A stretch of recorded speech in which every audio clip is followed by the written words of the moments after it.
La producción de Otra Mañana se comunica con el nuevo Motorola Razr 50 Ultra. Hello, Moto. El lunes, Álvaro Delgado, el candidato que representa a la coalición republicana en las elecciones del domingo 24, presentó el nuevo compromiso país, titulado, en este caso, Gobernar entre Todos. El documento está estructurado en 22 puntos que van desde una economía más competitiva, con foco en las pymes, hasta transparencia y ética pública, pasando por vivienda al alcance de todos, entre otras.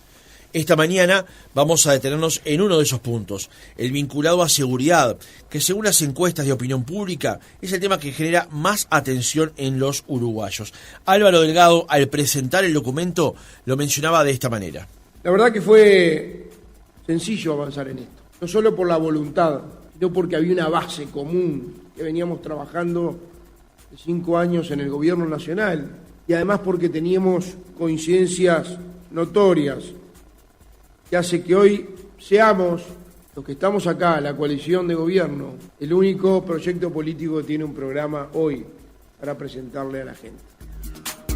El capítulo titulado La seguridad se llama Seguridad y Protección Ciudadana y comienza afirmando que en este gobierno se quebró la tendencia al alza de los delitos y más aún, por primera vez desde la vuelta a la democracia, bajaron. Allí, en el documento, se esbozan 44 aspectos que, de ganar Delgado en la segunda vuelta, se aplicarían. Se plantea desde la creación del Grupo Especial Conjunto contra el Crimen Organizado y el Narcotráfico, una iniciativa que emanó del programa del gobierno del Partido Nacional, hasta crear un Ministerio de Justicia, que tendría entre sus cometidos la gestión del Instituto Nacional de Rehabilitación, que sería un servicio descentralizado. ¿Qué otros aspectos plantea este documento? Lo conversamos en nuestra entrevista central con Luis Calabria, asesor en seguridad del candidato del Partido Nacional, Álvaro Delgado. Francisco Morales, Otra Mañana. Doctor Calabria, ¿cómo le va? Buenos días. Buenos días, un gusto, Francisco, de estar aquí contigo, con tu audiencia. El gusto es nuestro. Doctor, le preguntaba antes de abrir el micrófono con respecto a cómo fue el trabajo.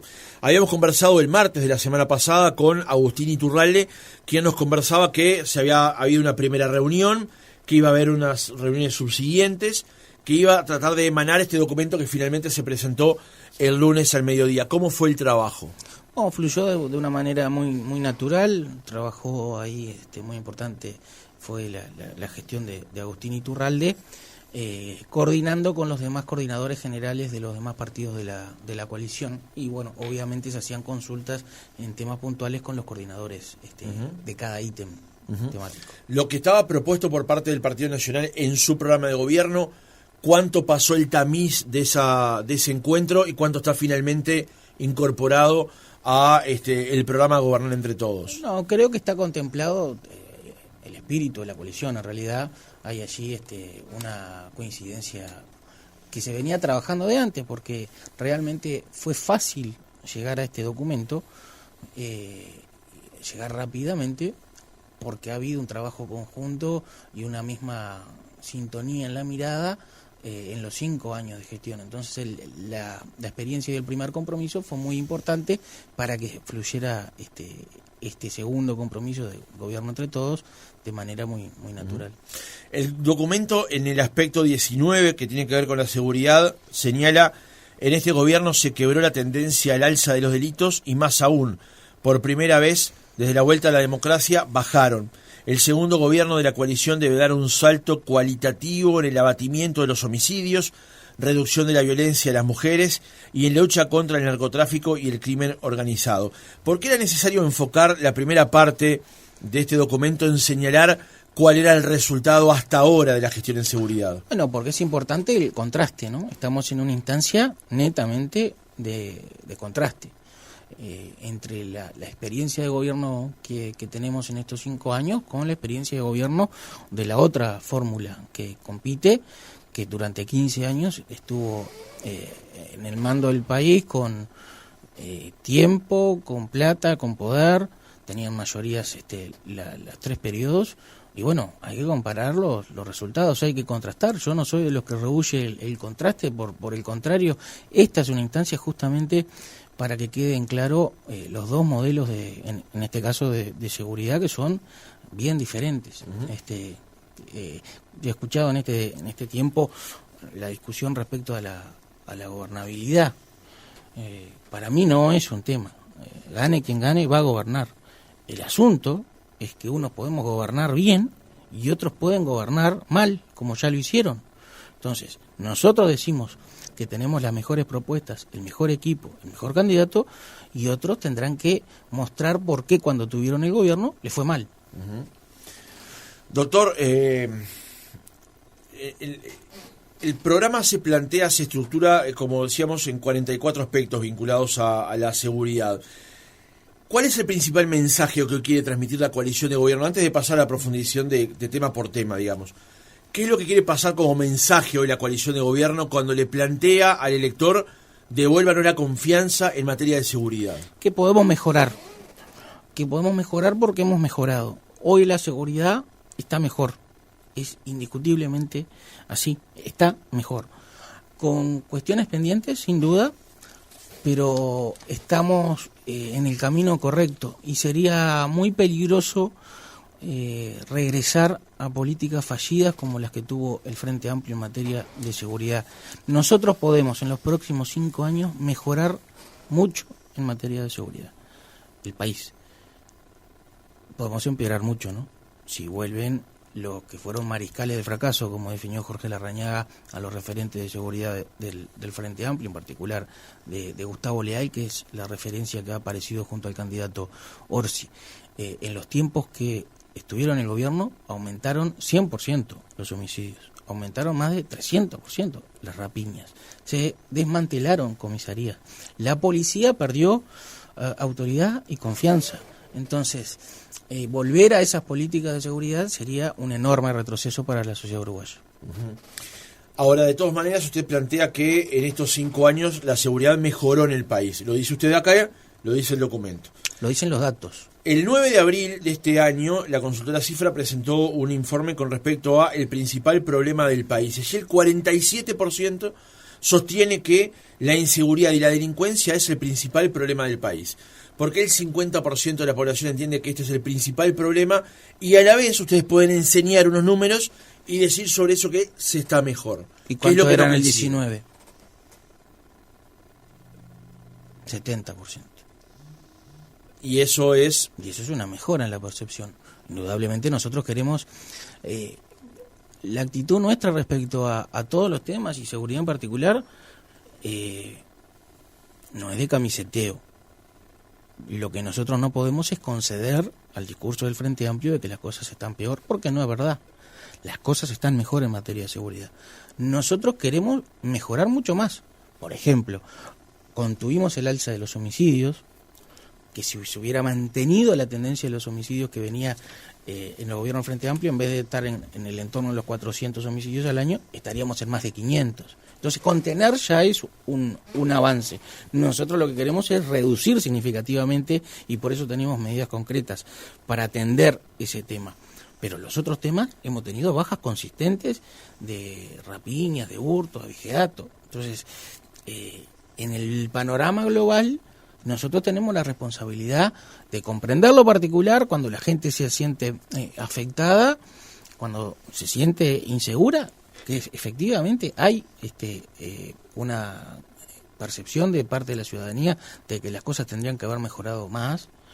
Nosotros somos los primeros comprometidos en mejorar mucho más, pero estamos mejor. Entonces yo no le puedo conceder al Frente y a los referentes del Frente que hablen de seguridad cuando fueron responsables de un fracaso rotundo. Hablan de que nosotros no incentivamos la toma de denuncias cuando nosotros tenemos más tablets, más patrulleros, más efectivos para tomar las denuncias y más comisarías. Esta administración reabrió 150 unidades policiales, algunas de ellas cerradas por la administración anterior. ¿Cómo van a hablar de desalentar denuncias si ellos cerraban comisarías? Cerraban comisarías. Abra los teléfonos y le van a decir que en el interior desmantelaron todo lo que podían desmantelar. Y cambiaron la lógica de funcionamiento, desjerarquizaron la policía. Ahora se junta con los sindicatos, con un sindicato que tampoco es el más representativo, pero no hago cuestión de eso. Pero del tiempo que tuvieron al mando del Ministerio del Interior, la desautorizaron a la policía, porque tiene una actitud siempre de sospecha y nunca de confianza en la policía. Pero doctor, usted plantea esto y este nivel de preocupación que hay hoy en la gente, y uno advierte que también los crímenes han desarrollado una violencia mayor. No es verdad. Hemos visto... No es verdad. Pero ha habido asesinato de niños en estos años. Nunca, es un tema delicado. Absolutamente nunca hubo, sensible. Nunca, el récord, lamentablemente, un récord triste, de homicidio de menores se dio en el 2015. Pero yo no estoy hablando de récord, estoy hablando de que esto ocurre. De Claro, maneras. pero ocurrió siempre, y homicidios violentos ocurrieron siempre. No lo traje aquí, pero tengo recortes de diarios, de titulares de todos los diarios del país, mostrando crímenes muy violentos. Entonces no es verdad que aumentó la cantidad de crímenes violentos. Sí tenemos un problema focalizado en algunos barrios, pero no es una situación generalizada. Entonces, cuando se plantea como una situación de desmadre, ahí es que yo le digo no. ¿Hay problemas en algunos lugares? Hay problemas en algunos lugares. No más que eso. No más que eso. Pero esos problemas en esos lugares que usted señala se vienen repitiendo con frecuencia. Sí. ¿Qué es lo que ha hecho el gobierno, o la política de seguridad del gobierno, para atacar esos lugares donde el delito se viene reproduciendo la mayor parte del tiempo? Por ejemplo, teníamos que apuntalar la mejora en la resolución de homicidios. No hay nada más efectivo que la resolución del delito para que desalentar la ocurrencia de los mismos. Allí, por ejemplo, se generó una unidad, un departamento de homicidios que ha mejorado los niveles de esclarecimiento. De hecho, la propia Fiscalía, las Fiscalías especializadas de homicidios han reconocido esta mejora. Nosotros ahora estamos proponiendo la creación de un nuevo delito que es autonomizar lo que es la asociación para delinquir, aplicando a los grupos criminales. Básicamente, nosotros tenemos, por ejemplo, en Montevideo, en 4 seccionales policiales, Montevideo tiene 25 seccionales policiales, en 4 están concentradas más de la mitad de los homicidios, y más de la mitad de los homicidios responden a enfrentamiento criminal. ¿Qué son los famosos clanes familiares? Bueno, nosotros estamos utilizando no es algo que no haya pasado en otros lados. En otros lados sucedió y atendieron, por ejemplo, Italia o Estados Unidos con las pandillas. Lo que hicieron fue crear un delito específico para la organización, este tipo de organización criminal.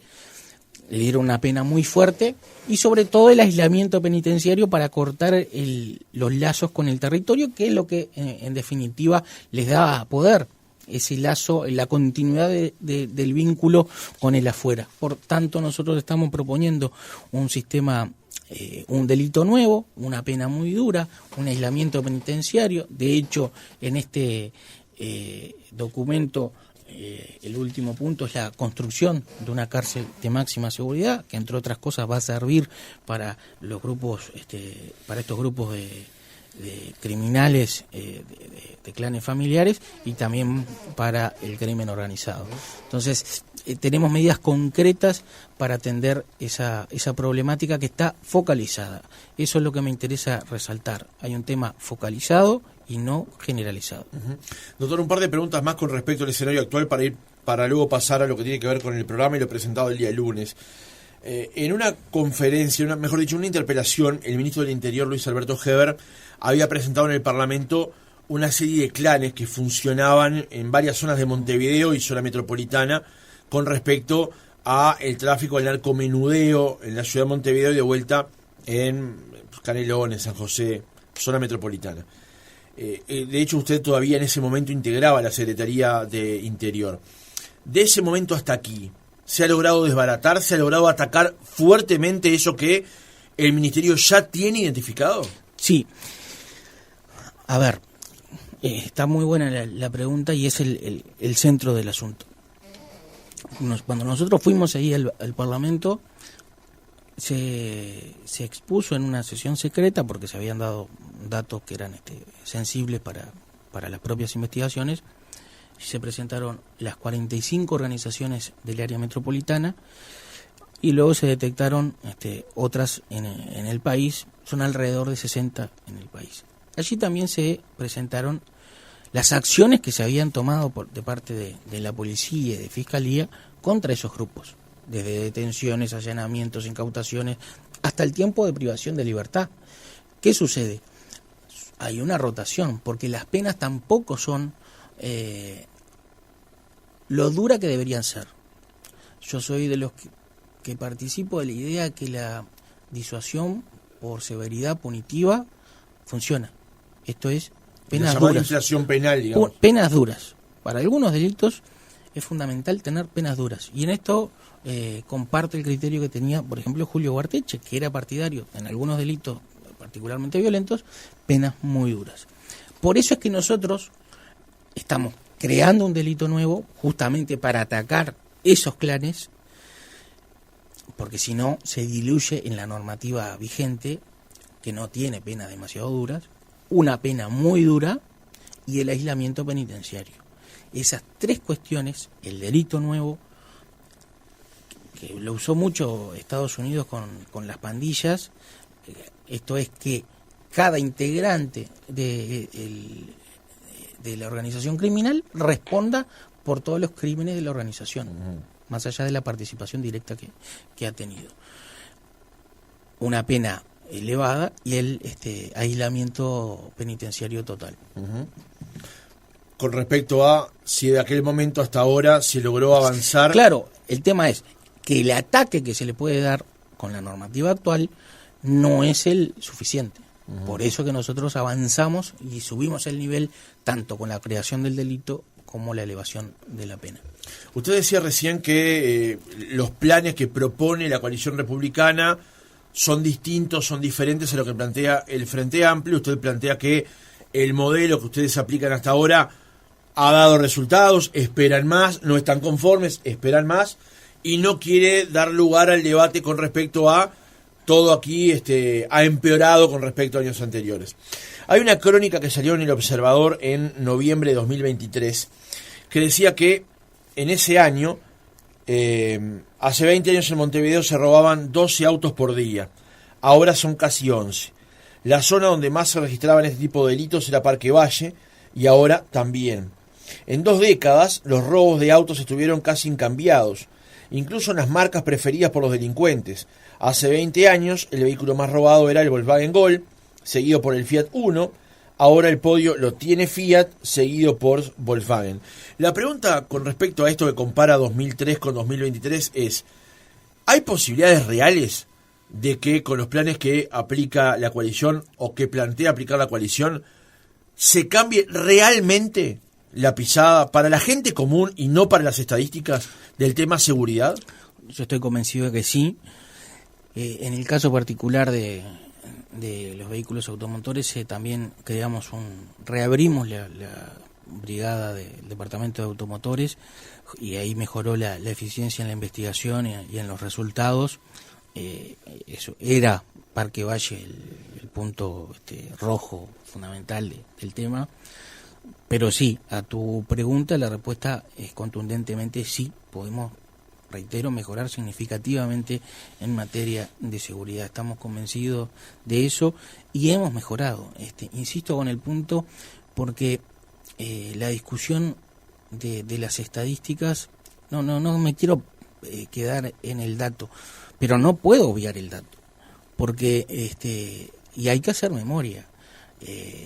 Realmente, si la gente hace memoria, la situación que se vivía en los últimos años de la gestión del Frente era caótica en materia de seguridad. Realmente era caótica. Y bueno, obviamente que nosotros nos vamos acostumbrando a las mejoras y siempre exigimos más. Y los primeros, reitero, desde la humildad, no es del camiseteo, es el compromiso a seguir mejorando. Y la convicción de que tenemos los mejores equipos y las mejores propuestas. En materia de seguridad, la oposición ha transitado por un camino, ahora en este tema, en la campaña, muy errático. No tienen plan, de hecho no tienen plan. Dijeron que iban a presentar el plan ahora y ahora tampoco lo van a presentar ahora. Han presentado bases programáticas que Orsi ha dicho que eran, ahora dijo que era el programa, antes no era el programa. El programa lo iba a presentar después. Bueno, en esas bases programáticas el Frente dice que va a desprisionalizar. Esto es, que gente que hoy va presa, si gana el Frente, no va a ir presa. Le pregunté a uno de los referentes, en la única oportunidad que tuve de debate con un referente de seguridad del Frente Amplio, que fue con Diego Olivera, en un programa de TV Ciudad, ¿cuáles eran los delincuentes que iban a liberar? En este sentido de que no iban a estar presos si gana el Frente, que le van a buscar medidas alternativas. Bueno, dijo que era para los microtraficantes. ¿Sabe lo que son los microtraficantes? Traficantes. Trafican droga. No se puede tolerar el tráfico de droga. Si estamos diciendo que es el principal problema de la sociedad uruguaya, y me vienen y me dicen, no, pero vamos a desprisionalizar a los que venden poquito. ¿Cuándo venden poquito? ¿Cuánto es poquito? ¿Eso le vamos a decir a las madres uruguayas? ¿A los padres uruguayos? ¿Ese es el mensaje para la sociedad uruguaya? Porque también dicen que van a regular nuevos mercados de droga, así como se hizo con la marihuana. ¿Qué drogas van a regular? ¿Qué drogas? Ahora, ¿Le han respondido qué drogas van a regular? Con respecto a este planteo que usted hace, no me quiero alejar de lo que tenía planteado en la producción, pero la ley de urgente consideración cambió algunas penas para personas que intentaban ingresar droga a los centros penitenciarios, que en la mayoría de los casos son mujeres. Y después, integrantes de la propia coalición de gobierno buscaron proyectos para moderar, para morigerar esas penas que se habían aumentado en la ley de urgente consideración. Entonces, sí. no estaban apuntando al mismo público, porque no, la mujer que ingresa droga también tiene por efecto traficar droga. Primero, y aquí lo que plantea Olivera es bajarle eventualmente la prisionalización a aquellos que trafiquen pocas cantidades de droga. ¿Y cuánto es poco? No sé, ahí está el debate sobre la cantidad, pero en el asunto no es el mismo. No. Lo que pasó en la ley de urgente consideración fue que se modificó un numeral sexto que era para castigar las bocas, y ahí se incluyó nuevamente otro numeral que establecía una pena de 4 años para quien intentara ingresar droga al establecimiento penitenciario. Uno de los grandes problemas, o el mayor problema que tiene el sistema carcelario, es la droga dentro de la cárcel. Porque la droga, si entra 1 gramo, se multiplica por 5 el valor, y aparte lo cortan, con lo cual es un riesgo para la seguridad de los internos y de los policías. La droga adentro de la cárcel no es un tema menor. Y todos han dicho que es el gran problema de las cárceles uruguayas, la droga. Bueno, quien intentaba entrar el problema tenía una pena. Como se aplicaron penas duras de 4 años en casos mínimos, ¿no? Porque era un tema de interpretación. La mayoría de los fiscales aplicaban acto preparatorio, porque si lo habían detenido intentando entrar la droga, no había entrado la droga. Entonces era un tema de interpretación, y la mayoría de quienes ingresaron por ese tema, por ese delito, ingresaron con penas inferiores a los 4 años, la gran mayoría. Creo que fueron 83 el total de privadas de libertad por ese tema, pero no era ni para mujeres, era para quien intentara ingresar la droga. No era para mujeres, pero ocurría que en la mayoría de los casos eran mujeres. Pero también era un tema de interpretación. Bien, vamos a avanzar con respecto a algunos puntos que quedan planteados en el programa que presentó el lunes Álvaro Delgado. El primer punto de estos 44 que están incluidos en el núcleo vinculado a seguridad plantea la creación del Grupo Especial Conjunto contra el Crimen Organizado y el Narcotráfico, el cual estará integrado por funcionarios de todas las dependencias estatales con vinculación en la tarea investigativa, adaptando el modelo antimafia multifuerzas utilizado por Italia. Esto estaba incluido dentro del programa del Partido Nacional, emigra ahora, digamos, también al compromiso para el país, bajándolo a la tierra. ¿Qué sería? Un grupo operativo de todas las unidades que tienen la tarea represiva, preventiva y represiva. A ver, parte del aprendizaje del gobierno ha sido, siempre se dice que gobernar es priorizar, pero el parte del aprendizaje es que gobernar es coordinar. Y a veces el Estado uruguayo tiene falencias a la hora de la coordinación. Esto es muy importante para aceitar el flujo de intercambio de información y el trabajo conjunto y es un modelo que lo está aplicando, que lo aplicó Italia en su momento de manera muy efectiva, que algunos países lo han replicado y particularmente Argentina lo está replicando ahora y por ejemplo tuvo buenos resultados y resultados rápidos en Rosario, que estaba la situación muy compleja, y cuando aterrizaron todas las fuerzas nacionales en Rosario, trabajando de manera conjunta con este modelo antimafia en Argentina, funcionó. Entonces pensamos que puede funcionar aquí muy eficientemente, incluso por la escala del país. Uh-huh. ¿Dónde orbitaría la coordinación de esto, teniendo en cuenta que es un grupo multifuerzas? Bueno, en realidad la investigación siempre va a estar a cargo de Fiscalía. Por tanto, entre Fiscalía y Ministerio del Interior, que son los que están operando, en el caso de la policía, como auxiliar de la justicia, orbitarían allí entre el Ministerio y la Fiscalía, por más que en algunos lugares, por ejemplo, en el caso de prefectura tienes un ámbito de competencia, en la parte de frontera puede trabajar el ejército, o sea, hay distintas fuerzas que van a estar trabajando según el ámbito de competencia. Uh-huh. Le preguntaba eso justamente porque, teniendo en cuenta que es una fuerza que operaría con la policía, con la prefectura que depende de la Armada, con la aduana y demás, ¿dónde se coordinaría para llevar eso adelante? En realidad, algunas operaciones actualmente están siendo con esta modalidad. Algunas fiscalías están trabajando, creando grupos de varias fuerzas. Entonces, lo que nosotros queremos es darle a ese trabajo que se da puntualmente, formar elencos estables de manera que la información se preserve y fluya de una manera, obviamente, en el trabajo diario se va generando información y la acumulación de información luego se puede transformar en inteligencia, tanto preventiva como represiva. Entonces, en esa formación de elencos estables en los grupos especiales, nosotros tenemos cifradas expectativas, ¿no? Insistía con una pregunta porque en algún momento aquí en Uruguay se habló de la especie de crear una especie de FBI, de fuerza federal, de fuerza estatal que fuera transversal a todos los organismos, pero que tuviera conducción independiente de un Ministerio del Interior o un Ministro de Defensa Nacional.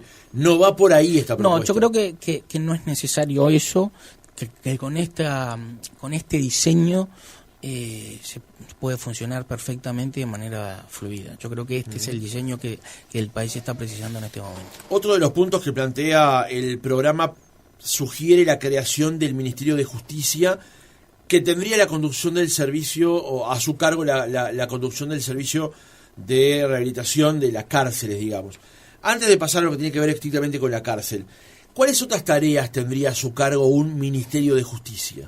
La relación en realidad, cuando se habló de la creación del Ministerio de Justicia, la lógica es reorganizar tareas que se cumplen. Hoy no es que se van a crear tareas. Hoy esas tareas están dispersas por varios ministerios, muchas en el Ministerio de Educación y Cultura, la relación con Fiscalía, eventualmente los registros, eventualmente la Defensoría de Oficio. En definitiva, hay muchas tareas que están dispersas que podrían aglutinarse dentro de un Ministerio de Justicia. Uh-huh. Para mí, la ventaja del Ministerio de Justicia es que le da un liderazgo de opinión en un tema clave, como la política de justicia de un país. Para el que nos está escuchando, nada tiene que ver con la administración de justicia, que se va a seguir manteniendo. Y las cosas jurisdiccionales, digamos, en el poder judicial, y no hay ningún tipo de intromisión con esas tareas. Pero hay otras tareas que son de índole administrativa, y por ejemplo, la vinculación con el nuevo servicio descentralizado que se piensa para el INR y las cárceles, sería el núcleo de funciones que tendría ese nuevo ministerio. Le hacía esa pregunta y es pertinente la aclaración, doctor, porque hay un resabio en Uruguay de lo que fue el Ministerio de Justicia en la dictadura y también de lo que pasa en otros países con respecto a un ministerio que tiene el vínculo con la justicia. En este caso no estamos hablando de un ministerio que definiría cuestiones ni procesales ni cuestiones que tienen que ver con ascenso o no de jueces, no, sino que con tareas de vinculación, digamos. Claro. Para eso es necesario igualmente crear un ministerio con todo el cargo burocrático que eso implica. Bueno, por eso le decía que pasaba básicamente por la reorganización de cuestiones que ya existen. Por tanto, no estamos hablando de un gran aparato burocrático, sino que la readaptación de lo que ya existe. Entonces, vuelvo al punto del liderazgo de opinión. Para mí ahí está la clave de la necesidad de este ministerio. Uh-huh. Pero es importante la aclaración porque efectivamente en otros países, como aquí mismo pasó, pero no por la herramienta, sino cómo se usa la herramienta. Digo, podía pasar sin el Ministerio de Justicia porque el avasallamiento institucional era total en ese momento, entonces no había un respeto constitucional. No pasaba por el ministerio. Si no estaba ese ministerio, igual lo iban a hacer de otra manera. Uh-huh. Doctor, se plantea también actualizar las normas penales y procesales que impacten contra el crimen organizado y el narcotráfico, creando un nuevo delito por integración de grupo criminal con penas severas y aislamiento penitenciario. Usted ya mencionó algo sobre eso, pero me quiero quedar con la primera parte del enunciado, que es actualización de normas penales y procesales. En Uruguay se logró avanzar con el Código del Proceso Penal, pero la reforma del Código Penal ha venido postergado en el tiempo. ¿Se plantea una actualización también en general de las normas penales en Uruguay, independientemente de lo que tiene que ver con el crimen organizado? Por ejemplo, actualizar las penas por violación, por rapiña, por homicidio, por tipos de homicidio. Sí, de hecho hay un proyecto de nuevo Código Penal que está en el estudio de la Cámara de Diputados, ahí a cargo del profesor Gastón Chávez. Creo que allí hay un buen punto de arranque para la actualización de la normativa penal. ¿Es necesario esa actualización? Sí, es necesario, es necesario, sí. Y vuelvo a mi posición. Mi posición es que en esa revisión la severidad, la prevención por severidad punitiva tiene que estar. Había un gran debate en Uruguay con respecto al tema de si la infracción penal sirve o no a la hora de combatir los delitos. De hecho, el propio Frente Amplio negaba esa posibilidad y luego cuando tuvo que administrar el Estado, igualmente fue por el camino de la infracción penal. Muchos otros plantean que por ese camino, por aumentar las penas y que las penas tengan destino de cárcel, también se está viviendo la situación que se vive en las cárceles en nuestro país, o por lo menos en la mayoría. También hay que contemplar lo que se vive afuera, y afuera es que hay menos delitos. Si usted mira las gráficas, en las líneas largas, cuando desciende la población carcelaria aumentan las rapiñas y viceversa. ¿Por qué? Porque las penas, entre otras cosas, tienen un efecto disuasivo, pero si usted discute ese efecto, que es admisible la discusión, hay un efecto de incapacitación, está privado de libertad, y el afuera lo siente. De hecho, reitero, cada vez que han descendido la población carcelaria, han aumentado los delitos afuera. ¿Eso significa que no haya que atender las cárceles adentro? No, pero tampoco quiere decir que porque las cárceles estén, como dicen algunos, que están mal adentro, hay que desprisionalizar. Esa no puede ser la alternativa. Y esa es la alternativa que usó el Frente en su momento cuando ganó y cuando gobernó. ¿Se acuerda cuando Díaz, el ministro Díaz, liberó presos? El subsecretario era Faropa. Faropa integra los equipos de Orsi. Entonces pensará que está bien eso, porque lo hizo cuando era subsecretario, era el 2 del Ministerio del Interior, liberaron presos. Él liberó presos. Entonces pensará que está bien, y para nosotros no está bien. Pero no cree en última instancia, doctor, más allá de que sea muy compartible la idea de que con menos presos, o mejor dicho, con más presos en las cárceles, hay menos delitos afuera, también la cárcel, conforme se le aumente la población carcelaria y no se disponga de los correctos procedimientos, ¿no termina espoleando el crimen fuera de las cárceles? Hay que trabajar adentro de las cárceles, pero la lógica esa de que porque no puedo contener adentro, lo dejo afuera, lo que expone es a la gente, ¿no? porque cuando se dice vamos a liberar presos, están ahí porque hubo una condena. No es que la policía y los fiscales están afuera de de las iglesias para agarrar carmelitas descalzas, ¿no? Tampoco cometieron delito. Y no es verdad que la primera reacción del Estado uruguayo sea la prisión, porque hay 10.000 medidas alternativas a la libertad. O sea, hay 10.000 delitos y otra tanta cantidad de delincuentes que la pena fue, por ejemplo, estar en la casa, prisión domiciliaria, o ir a firmar algo en la comisaría. ¿Y ese no es un camino para explorar? En algunos, ¿Para profundizar? En algunos delitos, pero ¿a quién? A los traficantes, que eso es lo que propone el Frente. A los traficantes, dice. No, le digo no, ¿cómo a los traficantes? O sea, poco o mucho, si son traficantes. Entonces, esa visión de que, bueno, hay delitos chiquitos, no. El narcotráfico, lucha total, frontal. Tolerancia no puede haber ahí. Al Frente, bueno, parece que sí. Doctor, hay otro aspecto que plantea la implementación de la Estrategia Nacional de Reforma del Sistema Penitenciario, actualmente el desarrollo, claro, sí, con objetivo de desarrollar una política de reforma del sistema penitenciario a largo plazo.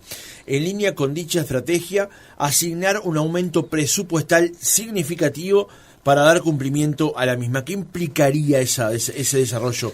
Teniendo en cuenta cuál es el diagnóstico que realizan, por ejemplo, desde la Institución Nacional de Derechos Humanos en el estado actual de las cárceles en Uruguay. Sí,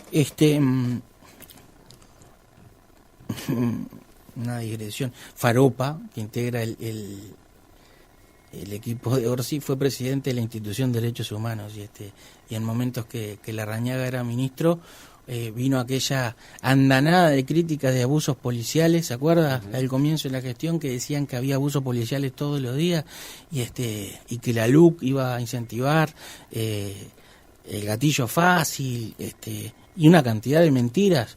Y vio que después que se votó el referéndum, vio que cesaron todas las denuncias. ¿Se acuerda que el Frente hizo una conferencia de prensa? Fernando Pereira, con todos los senadores, dio una conferencia de prensa denunciando los 100 abusos policiales, más de 100 abusos policiales. Y todas estas organizaciones, y también la Institución Nacional de Derechos Humanos, creo que en aquel momento ya no la presidía Faropa, que hoy integra el elenco del Frente Amplio. Entonces, después paró que no hubo más abusos. ¿Sabe qué pasó con las denuncias esas? Se archivaron porque no había. Y pidió disculpas el Frente Amplio por acusar falsamente a la policía uruguaya por tener una conducta abusiva. No. Entonces, de eso también tenemos que hablar en esta campaña. Está bien, pero no quiero ser exégeta de sus propias palabras porque usted está aquí para decir lo que le parece, pero a juzgarlo por lo que usted dice, da la impresión de que hubo unas denuncias orquestadas por el Frente Amplio. Bueno, en un caso hubo una denuncia de un diputado que era falsa la denuncia. El diputado Otero dijo que había pasado una cosa que después se vio en las cámaras que nunca pasó, por ejemplo. Y esas denuncias también no pasó nada, porque no había nada. Entonces usted dijo que esas denuncias pararon luego de que... Y muchas denuncias eran muchas denuncias eran de la Institución de Derechos Humanos. Y la Institución de Derechos Humanos era presidida por un hoy integrante, antes y después integrante de los elencos de seguridad del Frente Amplio. Entonces, parece que estuvieran politizadas. Más allá de eso, el diagnóstico con respecto a la situación de las cárceles hoy, con la conformación que hoy tiene la Institución Nacional de Derechos Humanos, ¿la comparte? Yo creo que respeto a la Institución de Derechos Humanos. Digo que en algún momento tuvo un flechazo, como decía Larrañaga, estaba flechada para un lado y estaba flechada contra la policía en particular. Pero, insisto con la pregunta, ¿comparte el diagnóstico que hoy se hace con respecto a las cárceles? A ver, ha mejorado mucho el sistema carcelario, mucho. Entonces, nosotros recibimos el sistema carcelario con 2.000 privados de libertad durmiendo en el suelo. Así que, después que usted tuvo un gobierno de 15 años, mayorías parlamentarias, bonanza económica, había plata para plantar unos troncos ahí en el agua para hacer una regasificadora que nunca pasó, no sé cuántos millones de dólares, y entregaron una cárcel y toda la tarea de rehabilitación y todo. gente durmiendo en el piso. Entonces, arrancamos de ahí para hablar. Le digo, ¿hay que mejorar las cárceles? Sí, sin duda. ¿Estamos trabajando en eso? También estamos trabajando. De hecho, lo que usted menciona, ese punto que está en el compromiso, se viene trabajando. De hecho, hay una persona contratada, una experta, creo que es el PNUD el que financia, para hacer lo que se llama un libro blanco. Va a presentar una serie de medidas de largo plazo para la mejora del sistema penitenciario, para decirle al sistema, bueno, tienen que ir por acá, tienen que priorizar las inversiones por acá, tienen que trabajar en estas áreas, y bueno, y esa es lo que surge de la LUC, surge ese trabajo, y ya se está haciendo lo que nosotros decimos, hay que mantener ese trabajo. Insisto nuevamente con la pregunta. ¿Usted comparte el diagnóstico que hace la Institución Nacional de Derechos Humanos? ¿Qué diagnóstico hace? Que el crecimiento sostenido de la población penitenciaria ha generado un extendido problema de superpoblación en el sistema y hacinamiento en la mayoría de los establecimientos. Por ejemplo, es uno de los cuestionamientos que hace. El cumplimiento o no de las leyes Mandela, la seguridad con respecto a los internos. También incluso los reclamos que se hacen. ¿Cómo era antes? Con respecto al planteo que se hace por parte de los operadores penitenciarios. ¿Cómo era antes? Funcionarios del Estado que trabajan ahí y que en este programa dijeron que comen entre ratas. ¿Y cómo era antes? La pregunta es... ¿Cómo era antes si había presos que dormían en el piso? Pero ¿Cómo era antes? El cómo era antes es probable que haya que preguntárselo a ellos quienes también, si ellos gestionaron estaban... las cárceles. No, ahora pero usted si que fue hacen el número informe, 3 del Ministerio pero Francisco, y que hoy es asesor si hacen de quien puede informe, ser presidente hacían de la informe. República, usted plantea, le preguntemos a los anteriores. No, pero mire, Francisco. Usted gobernó casi 5 años, o fue parte de la gestión. Y digamos. mejoró la situación carcelaria. De hecho, hoy hay oficinas del MIDES en el sistema carcelario que no había oficina del MIDES dentro del sistema penitenciario. Hay UTU funcionando dentro del sistema penitenciario. Hay una inversión de INEFOP de casi $2 millones para capacitar privado de libertad. Se trabaja en el preegreso. Lo que nosotros decimos, queremos trabajar mucho más y trabajar no solo 6 meses antes de que la persona vaya a adquirir la libertad, sino que desde que ingresa ya se empieza a hacer el seguimiento. Pero le respondo a la pregunta de si comparto el diagnóstico, lo comparto. También comparto el diagnóstico que hacía el comisionado penitenciario y la propia institución antes, que también decía exactamente lo mismo. Antes decía lo mismo. Lo que yo le digo a la institución y a todo el que me quiera escuchar es que se ha hecho mucho. Y también el comisionado parlamentario, por ejemplo, ha reconocido, se ha avanzado y hay buen trabajo o bien direccionado el trabajo. Y le dice lo mismo que le digo yo, falta. Pero que se ha hecho y se ha avanzado, se ha hecho y se ha avanzado. Vamos a avanzar con un punto más del reportaje, ya acercándonos al final.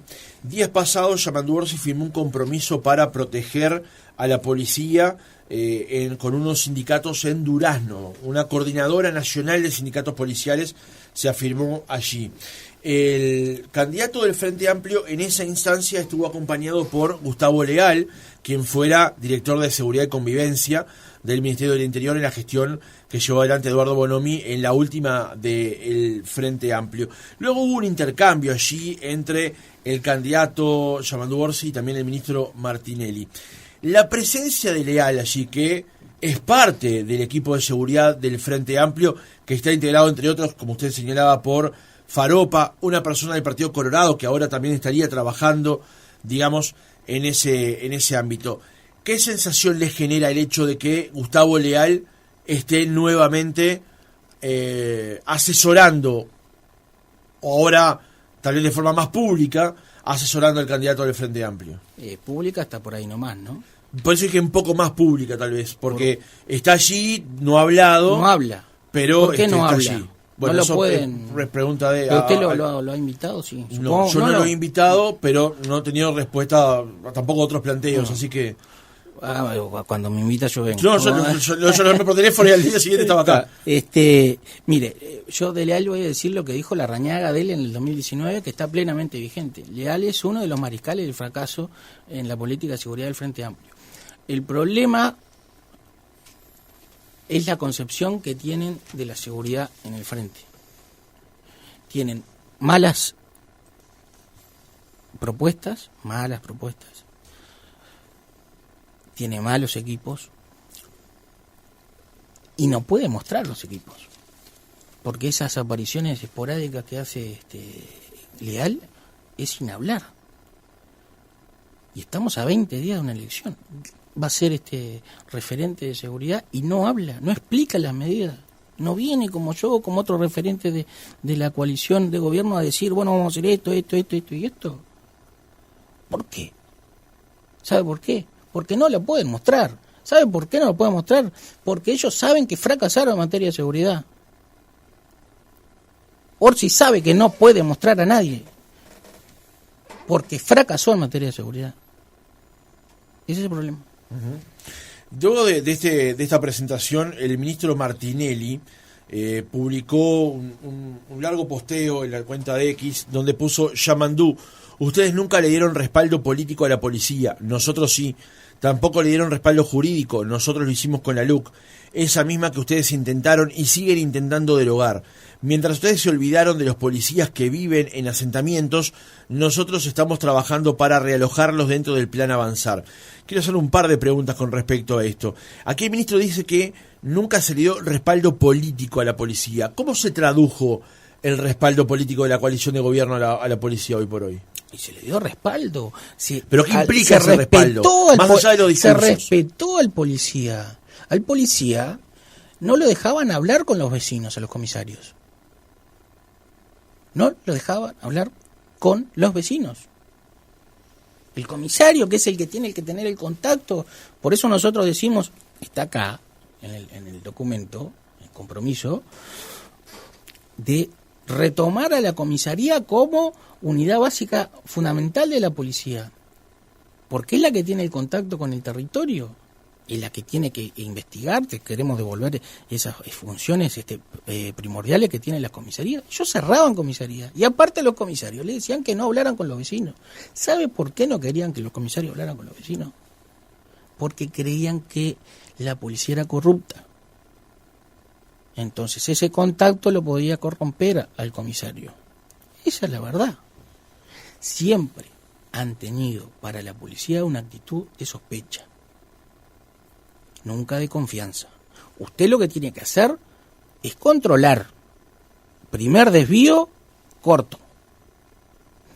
Mire, Carrera decía que habían cerrado las brigadas departamentales de Montevideo y Canelones antidrogas en el 2013 por casos de corrupción. Era la que se encargaba de la lucha contra el narcomenudeo, esas brigadas. Todas las jefaturas tienen brigadas antidrogas, menos Montevideo y Canelones no tenían cuando asumimos, porque la habían cerrado en 2013. El argumento de Carrera era por corrupción.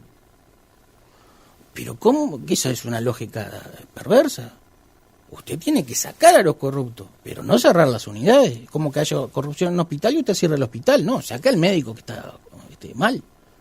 Pero esa lógica de sospecha permanente contra el policía, porque en realidad es ideológico, no creen en el ejercicio de la autoridad. La izquierda tiene ese problema, parte fundamental de la izquierda tiene ese problema. No creen en el ejercicio de la autoridad y confunde con autoritarismo. Pero ese respaldo también se advierte, por ejemplo, cuando el ministro fue al departamento de Durazno, a la puerta de un juzgado, presentarse en defensa de unos policías. ¿Ese modo de presión también es respaldo? Bueno, para usted es presión. Para mí fue una voluntad del ministro Heber de expresar respaldo. Porque acá lo que suponía era que la policía no podía detener. Esa era la discusión, y por eso Heber fue. Después está la discusión del caso concreto. Pero el tema era si la policía tenía la facultad de detener o no. Entonces ahí estaba el respaldo, el respeto por la función policial. Acá al final ni siquiera iban a los velorios de los policías caídos en servicio, ¿no? No iban. Al final del periodo no iban. No iban. Más irrespeto que no ir a un sepelio de un funcionario tuyo caído en servicio, no hay. Una última pregunta, porque a ustedes justamente lo convocamos para plantearle estas cosas y usted es asesor en esta materia. ¿El ministro Martinelli está bien, entre comillas, se lo planteo, está bien que participe de esta manera en la campaña electoral? Tan bien como cuando Bonomi criticaba la calle Pou. El candidato de está exactamente la oposición. Tan bien como Bonomi criticando de la calle Pou las propuestas de seguridad de la calle Pou en 2019. Bonomi, ministro del Interior. Pero le puedo plantear a usted una pregunta sin que el ejemplo sea lo que hizo el Frente Amplio, digamos. Y lo que pasa que los que ¿A usted le parece bien los que critican no tuvieron autocrítica. No le dijeron a Bonomi no salgas y critique la propuesta de seguridad de la calle Pou. Pero insisto con la pregunta, a usted, independientemente de lo que haya hecho el Frente Amplio, ¿le parece bien que el ministro Martinelli, con los problemas que tiene, salga a plantear esto? A ver, le contestó, no es que no dejó de hacer nada por contestar. No, pero digo, entonces, ¿tiene que cumplir ese rol el ministro? Y tiene que defender a la policía, sí, y defendió a la policía. Estuvo bien. Respondiéndole un tuit a Orsi, defendió a la policía. Y defendió a la policía. Porque le están mintiendo a la policía. Si dicen que van a fomentar las comisarías y ellos desarmaron las comisarías. Y firmó un acuerdo con un sindicato y no sabe lo que firmó. ¿Qué firmó? Usted se refirió también a la representatividad de ese sindicato. No. Orsi sabe lo que firmó. ¿Y usted por qué se pregunta si Orsi sabe lo que firmó? Porque me parece que no. ¿Por qué le parece que no? Y por las cosas que dice Orsi de materia de seguridad. Doctor Luis Calabria, asesor en seguridad del candidato Álvaro Delgado, gracias por haber estado otra mañana con nosotros. Siempre a la orden.